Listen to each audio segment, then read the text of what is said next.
Iran Israel উত্তেজনার মধ্যেই এবার আরেক পরমাণু শক্তিধর দেশ উত্তর কোরিয়া ছুড়ল একের পর এক মিসাইল। শুধু মিসাইল ছুড়েই থেমে থাকেনি পিয়ংইয়ং, সরাসরি সমর্থন জানিয়েছে তেহরানকে। উত্তেজনায় ঘি ঢেলে দিয়েছে কিম জং উনের যুদ্ধ ঘোষণার মতো হুঁশিয়ারি।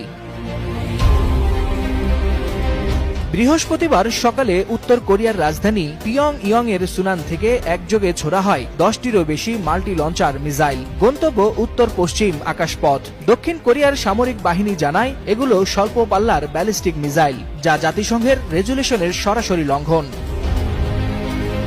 কারণ একদিকে যখন মধ্যপ্রাচ্য ইরান ইসরায়েল সংঘাতে উত্তাল, ঠিক তখন কিম জং উন জানিয়ে দিলেন ইরান একা নয়। প্রেসিডেন্ট কিম বলেন, আমরা আমাদের বন্ধুদের ত্যাগ করি না, ইরানকে আমরা পূর্ণ সমর্থন জানাই।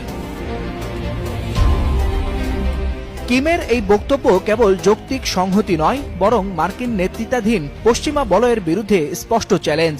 উত্তর কোরিয়া নিজেদের সেনাবাহিনীকে যুদ্ধ প্রস্তুতির সর্বোচ্চ স্তরে রাখার ঘোষণা দিয়েছে, যা বিশ্বব্যাপী উদ্বেগ বহুগুণে বাড়িয়েছে বলে মনে করছেন সমর বিশ্লেষকরা।